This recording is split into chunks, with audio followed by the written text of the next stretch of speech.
Depois de 1h40 de criança gritando pipoca fria e superfaturada, eu saí do filme pensando, imagino quão bom ele seria se ele tivesse uma história. Super Mario Galaxy, o filme, é a inevitável sequência de Super Mario Bros., o filme que fez mais de US$ 1 bilhão em 2023. Dirigido novamente pelo Aaron Horvath e pelo Michael Janik, que também fizeram o filme Teen Titan Goes, o filme também conta com o retorno de Chris Pratt como Mario, a Anya Taylor-Joy como a Princesa Peach, Charlie Day como Luigi, Jack Black como Bowser e o Keegan-Michael Key como Toad. Além disso, a gente tem a adição da Brie Larson como a Rosalina e do Donald Glover como o Yoshi e, por fim, o Glenn Powell como o Fox McCloud. Esse é um filme que pra mim tem alguns acertos inquestionáveis, mas que também tem problemas muito claros. Problemas esses que vêm lá desde o primeiro filme e que eu sinto que aqui poderiam ter sido melhorados ou consertados, dado o fato de que o primeiro já saiu e as críticas foram recebidas, foram lançadas, os comentários, tanto dos profissionais quanto dos fãs,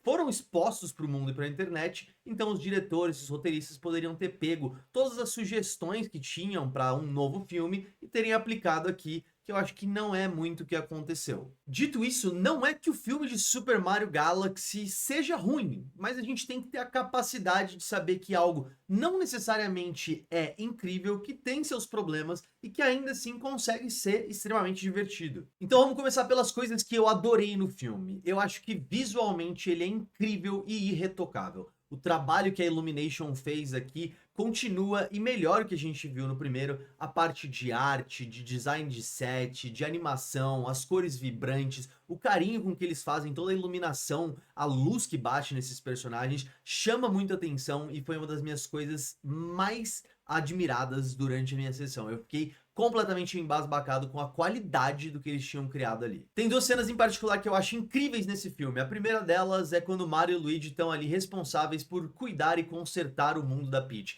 A mistura dos elementos em 3D com o que a gente conhece dos jogos Super Nintendo em 2D, com o círculozinho vermelho saindo do tubo, a bandeirinha subindo, acho que foi muito bem feita, assim como a cena do Mario e da Peach no final do filme, passando ali pela fase que o Bowser Jr. customizou, criou, que é algo muito recorrente realmente nos jogos do Mario, na comunidade do Mario, onde eles fogem e a gente começa a ter ali uma alternância visual entre o 3D extremamente polido que a Illumination fez, que eu falei um pouquinho ali atrás, com os elementos de 2D que a gente é completamente apaixonado pelos jogos, e eu sinto que esses são os momentos melhores e o ápice do filme em questão criativa, porque eu sinto que é exatamente o que o filme tenta encapsular. Essa mistura do novo com o velho, da nostalgia com a novidade, da geração que cresceu jogando Mario com a geração que agora está sendo introduzida a esses personagens. E por fim, eu gostei da trilha sonora do filme. Pra mim, a mistura que eles fazem entre as músicas clássicas, os temas clássicos,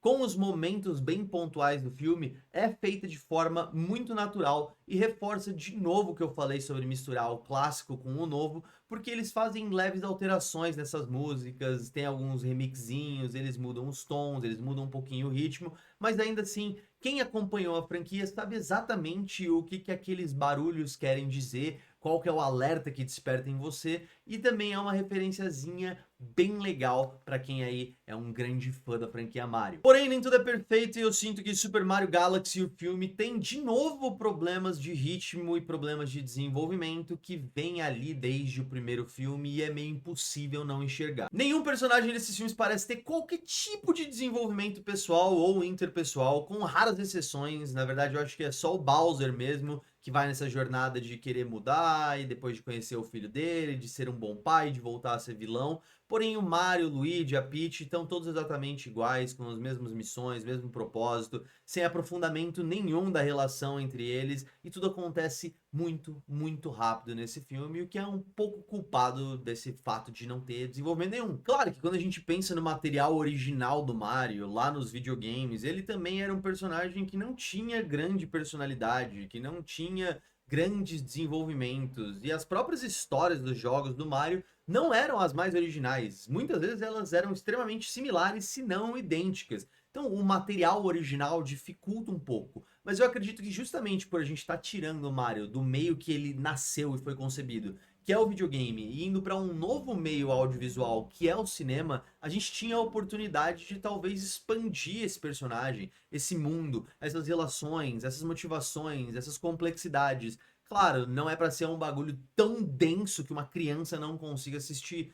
Porém, eu acho que tem formas de fazer filmes infantis que ainda tragam um pouquinho de profundidade, um pouquinho de desenvolvimento. É fácil você pegar outros filmes, como por exemplo Shrek, que eu acho que atingiria o mesmo público, mas que consegue trazer uma história muito mais redondinha, mais polida, personagens que você conhece melhor, você sabe melhor dos traços, das características, das ambições, das motivações, que não é o que acontece muito aqui em Super Mario Galaxy. E aí a minha sensação é a de que por conta de não ter tido uma evolução dos personagens ou mesmo da história do primeiro para o segundo e das similaridades, eles nem tanto tentaram correr riscos criativos que fizessem algo novo e melhor, mas eles mais tentaram recriar a fórmula que fez o primeiro ser um sucesso. E assim, vai funcionar, obviamente, mas eu sinto que os fãs mereciam algo um pouquinho melhor. Segunda coisa, a famosa frase "sou fã, quero service" se popularizou muito nos últimos anos, porém aqui eu acho que chega num extremo tão grande que até as pessoas que falam essa frase vão pensar: talvez eu queira um pouquinho mais do que o fanservice. A quantidade de easter eggs e referências e pequenos detalhes feitos para quem jogou os jogos e é apaixonado pela franquia é tão grande e tão brutal que parece mais um compilado de melhores momentos do YouTube do Mario colocados em sequência. Eu acho que não dá nem para chamar mais de easter egg ou de fanservice, é o filme mesmo, né? E o problema é que a efetividade disso vai se perdendo ao longo do tempo, porque acontece um nesse segundo, no próximo segundo tem mais um, e mais um, e mais um, e mais um, e o filme não deixa você respirar, não dá tempo nem de você falar assim: caraca, da onde será que eu lembro de... Oh, já aconteceu outra coisa, você tá... Oh, não, mas onde que eu lembro? Oh, mas e aquele... Ah.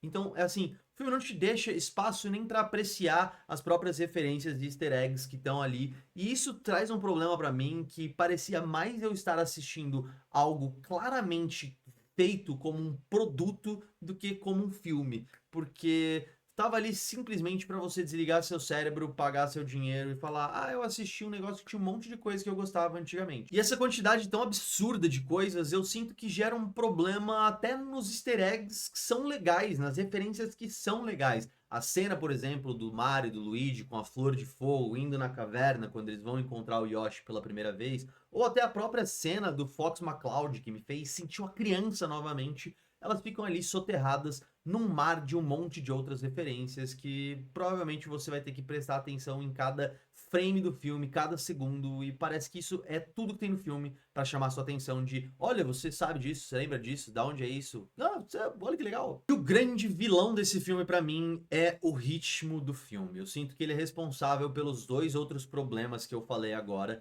Claro, esse filme tem um público-alvo muito nítido em mente e ele mira perfeitamente nele, que é a geração alfa. Claro também que ele vai ser para os pais que vão levar essas crianças. Porém, é mais importante manter essa criança de 8, 12, 13 anos entretida no cinema do que o pai que é um adulto que consegue sentar e ficar 1h40 completamente entretido, entediado, às vezes até mesmo sem prestar muita atenção, num devaneio, dissociando, pensando nas contas, porque a atenção da criança é muito mais importante para que ela tenha um bom momento, um bom final de semana, uma boa diversão, que é o propósito de quem vai levar essas crianças nos filmes, quer atingir, quer divertir seus próprios filhos. E o filme faz isso. Mas ele faz isso a um custo que ele está disposto a pagar, claramente. Eu acho que é uma decisão consciente de replicar o que deu certo no primeiro filme. Mas é um filme que é tão rápido, tão veloz, que parece que você só faltou colocar na parte superior do filme até aquele joguinho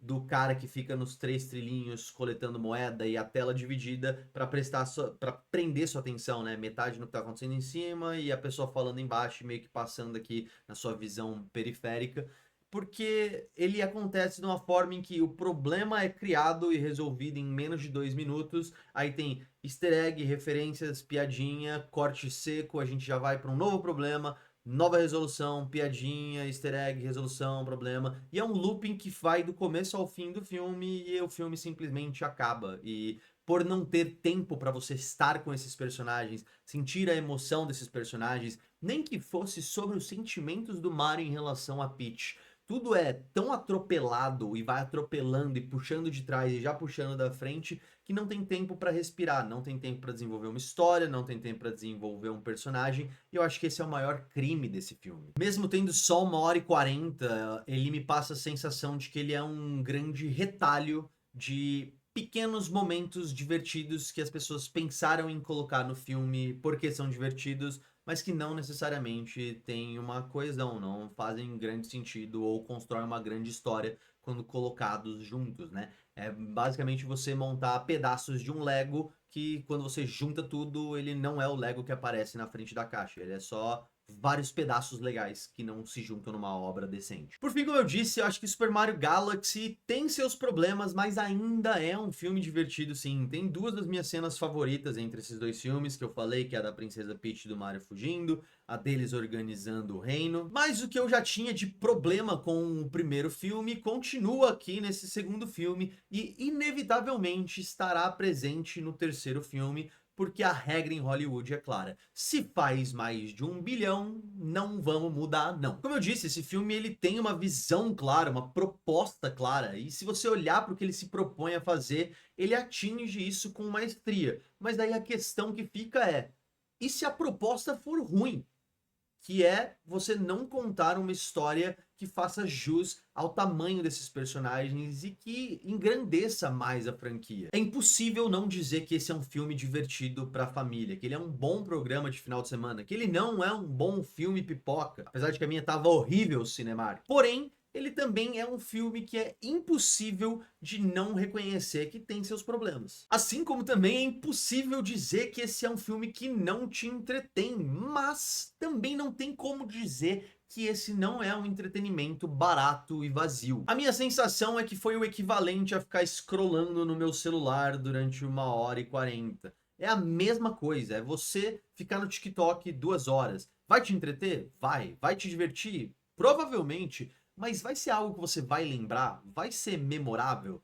Não, ele é só um entretenimento, uma diversão momentânea, pontual, que não agrega nada, não tem valor nenhum. É exatamente ficar lá na sua cama com o celular no rosto durante 1h40. É a experiência que eu tive com esse filme. Isso quer dizer que eu não me diverti assistindo o filme? Não, pelo contrário, eu me diverti sim. E eu não vou mentir pra vocês e dizer que eu não fui transportado para um outro momento da minha vida, quando eu jogava Nintendo 64, quando eu vi o Star Fox ali, o Fox McCloud, eu lembrava das missões, dos personagens, ou de quando eu jogava Mario, foi uma coisa bem legal, a nostalgia me pega. Ser transportado para um momento mais simples, mais inocente, acho que funciona não só para mim, mas como grande parte do público. O problema é que esse filme não é nada memorável. Tirando essas duas cenas aqui, eu acho que o primeiro teve coisas muito mais marcantes para a cultura pop, como por exemplo, a própria cena do Bowser cantando Peaches. Eu sinto que esse filme não tem nada que vai ser tão relevante culturalmente, apesar de que eu gosto mais de cenas desse aqui. Mas esse é um filme que eu vou me esquecer da forma como eu nunca me esqueci dos jogos, e eu acho que essa é a parte mais triste de todas.